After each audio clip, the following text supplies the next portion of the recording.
Dun dun dun dun dun dun.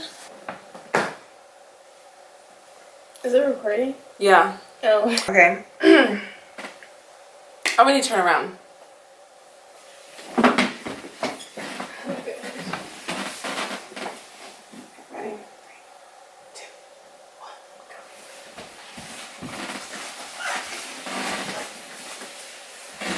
Hello, everyone, and welcome to Black Course. Black Course, Black Course, Black Course. This is a channel where we talk about anything Black history. From Nat Turner's Rebellion all the way to O.J. Simpson. Yeah, got a lot of fun stuff planned. Anyways, for today's segment, Freedom Rides. Ooh, exciting. Shall we start from the beginning? We shall. Alright, so let's give some context and start with the end of slavery. After slavery ended in 1865, Jim Crow was established in the Reconstruction period.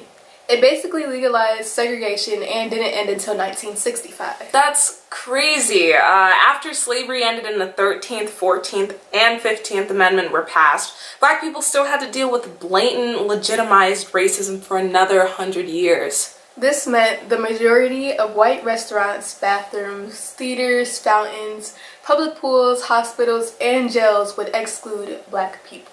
African Americans in court were even given a different Bible to swear on than whites. The notion separate but equal was established by the court case Plessy v. Ferguson in 1896. As a result, restrictive Jim Crow legislation and separate public accommodations based on race became commonplace. After years and years of being told where you can and can't eat, walk, and live, Black Americans had had enough. Hallelujah!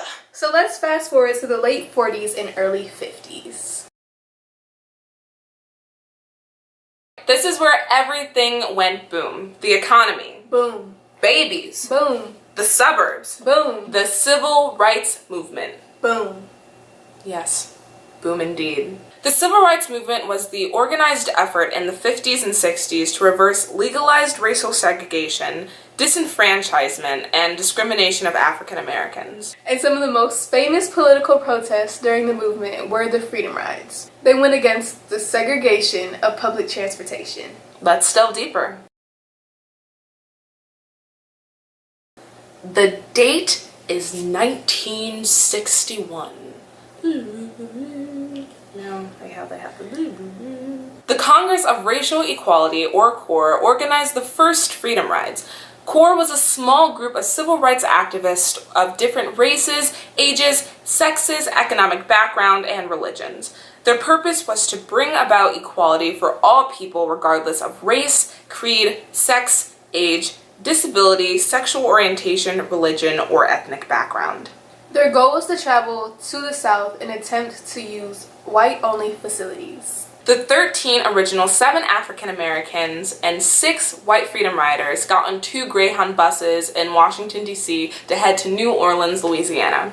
Although the original rides in the North were successful, the Deep South was another story. By the time they got to South Carolina, they experienced violence. John Lewis, an African American seminary student, Albert Bigelow, a white World War II veteran, and another African American rider were severely beaten. Once they got to Alabama on May 14th, they were surrounded by an angry mob of white people. The first bus was firebombed, and after escaping the flames, the riders were beaten. The second bus riders were also beaten, and suspiciously, no police were there to protect them. They then flew to New Orleans, ending the first Freedom Ride. The second round of Freedom Rides was formed with the help of Diane Nash, an activist for the Student Nonviolent Coordinating Committee, or SNCC. They immediately encountered violence in Birmingham, Alabama, where a white mob attacked them with baseball bats and clubs as they disembarked. Some got permanent brain damage. Attorney General Kennedy sent in 600 U.S. Marshals to stop the violence. Because of the violence, Martin Luther King Jr. went to the local Birmingham Baptist Church to call attention to the violence, but another threatening white mob of thousands surrounded the church, threatening to burn it. After calling General Kennedy, Kennedy sent in National Guard to break up the mob and escort people out of the church. They continued to Jackson, Mississippi, where they were immediately thrown in Parchman Prison.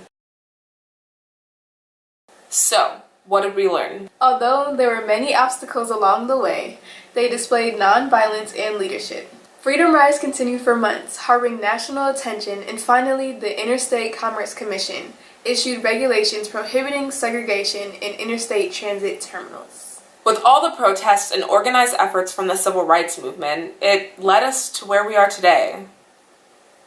Which isn't good, but, better. We can learn from their endeavors and apply it to our own beliefs and action. Okay, thank you so much everyone for watching this video, and we'll see you next time on Black Course!